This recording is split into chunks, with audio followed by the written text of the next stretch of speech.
Assalamualaikum warahmatullahi wabarakatuh.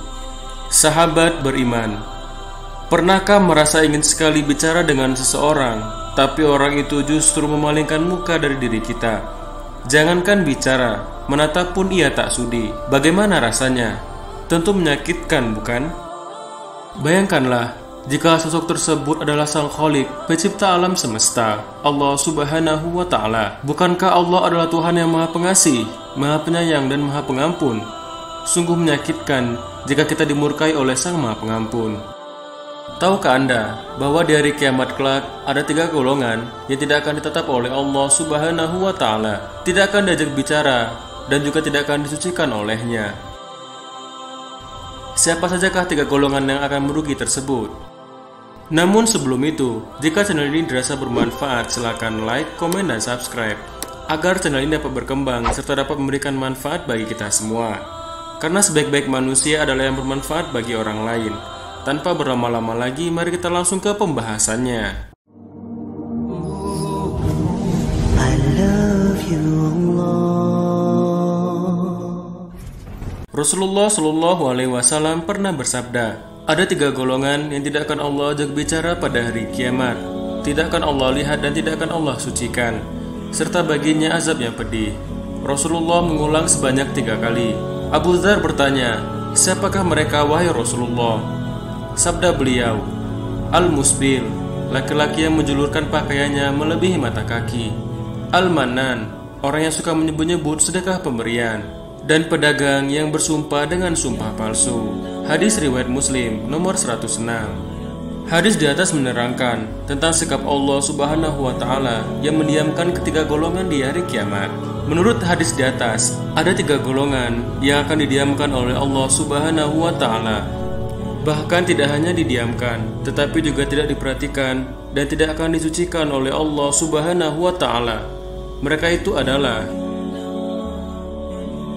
pertama, al-musbilu izarah, orang yang memanjangkan kainnya karena sombong. Memanjangkan kain atau menurunkan celana dengan sengaja dinamakan dengan isbal, dan orang yang melakukan isbal disebut dengan musbil. Perbuatan isbal dikategorikan sebagai perbuatan orang-orang yang sombong, dan bahkan Allah Subhanahu wa Ta'ala tidak akan melihat orang yang melakukan isbal dengan dibarengi kesombongan. Jauhilah olehmu isbal, karena ia termasuk perbuatan yang sombong. Hadis riwayat Abu Dawud, Tirmizi dengan sanad yang sahih. Siapa yang menyeret pakaiannya karena sombong, Allah tidak akan melihatnya di hari kiamat. Hadis riwayat Bukhari dan Muslim. Oleh karena itu, Umar bin Khattab melihat seorang pemuda berjalan dalam keadaan pakaiannya menyeret di tanah.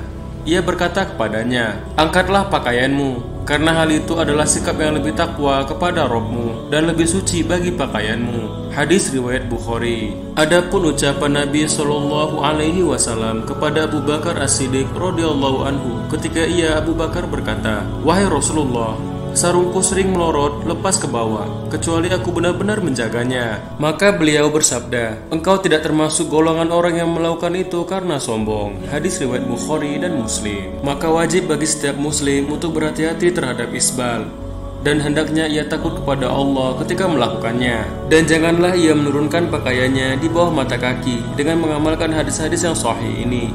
Dan hendaknya juga itu dilakukan karena takut pada kemurkaan Allah dan hukumannya. Dan Allah adalah sebaik-baik pemberi taufik. Kedua, al-manan bima'ata, orang yang menyebut-nyebut pemberiannya. Allah Subhanahu wa Ta'ala berfirman dalam Al-Quran, surat Al-Baqarah ayat 264 yang berbunyi, hai orang-orang yang beriman, janganlah kamu menghilangkan pahala sedekahmu dengan menyebut-nyebutnya dan menyakiti perasaan si penerimanya, seperti orang yang menafkahkan hartanya karena riya kepada manusia dan tidak beriman kepada Allah dan hari kemudian. Maka perumpamaan orang itu seperti batu licin yang di atasnya ada tanah. Kemudian batu itu ditimpa hujan lebat, lalu menjadilah ia bersih tak bertanah. Mereka tidak menguasai satupun dari apa yang mereka usahakan, dan Allah tidak memberi petunjuk kepada orang-orang yang kafir. Dalam ayat tersebut, Allah Subhanahu wa Ta'ala memberikan perumpamaan orang yang berinfak tetapi dibarengi dengan sikap riya dengan mengatakan, maka perumpamaan orang itu seperti batu licin yang di atasnya ada tanah. Kemudian batu itu ditimpa hujan lebat, lalu menjadilah dia bersih tak bertanah, yakni halus dan kering, serta tidak tersisa tanah sedikit pun di atasnya. Demikianlah pula halnya dengan amalan-amalan orang yang ria. Semuanya lenyap dan sirna pada sisi Allah Subhanahu wa Ta'ala, walaupun tampak bagi dirinya sebagai amal, seperti orang yang melihat keberadaan tanah di atas batu. Oleh karena itu, Allah Subhanahu wa Ta'ala berfirman, mereka tidak menguasai sesuatu pun dari apa yang mereka usahakan, dan Allah tidak memberi petunjuk bagi orang-orang kafir. Maka jelaslah bahwa menyebut-nyebut pemberian merupakan sikap yang tidak disukai Allah Subhanahu wa Ta'ala, dan merugilah kita sendiri pada hari kiamat kelak, karena pahala sedekah yang kita lakukan sesungguhnya tidak memiliki pahala di sisi Allah Subhanahu wa Ta'ala. Ketiga, orang yang melariskan dagangannya dengan sumpah palsu. Terkadang dalam melakukan perniagaan, jual beli atau urusan bisnis lainnya, kita melakukan sumpah palsu untuk melariskan barang dagangan kita. Hal ini sangat dilarang oleh Allah Subhanahu wa Ta'ala. Allah Subhanahu wa Ta'ala berfirman, sesungguhnya orang-orang yang menukar janjinya dengan Allah dan sumpah-sumpah mereka dengan harga yang sedikit, mereka itu tidak mendapatkan bagian pahala di akhirat, dan Allah tidak akan berkata-kata dengan mereka dan tidak akan melihat kepada mereka pada hari kiamat, dan tidak pula akan mensucikan mereka. Bagi mereka azab yang pedih. Al-Quran Surat Al-Imran ayat 77. Dalam ayat lain Allah Subhanahu wa Ta'ala berfirman, dan janganlah kamu jadikan sumpah-sumpahmu sebagai alat penipu di antara kamu, yang menyebabkan tergelincir kakimu sesudah kokoh tegaknya, dan kamu rasakan kemelaratan di dunia karena kamu menghalangi manusia dari jalan Allah, dan bagimu azab yang pedih. Dan janganlah kamu tukar perjanjianmu dengan Allah dengan harga yang sedikit atau murah. Sesungguhnya apa yang ada di sisi Allah itulah yang lebih baik bagimu jika kamu mengetahui. Al-Quran Surat An-Nahl ayat 94-95. Sebaiknya kita dalam melakukan aktivitas perniagaan dan perdagangan lebih mengedepankan kejujuran dan tidak terlalu gampang bersumpah hanya untuk melariskan atau memuluskan usaha perniagaan yang kita lakukan.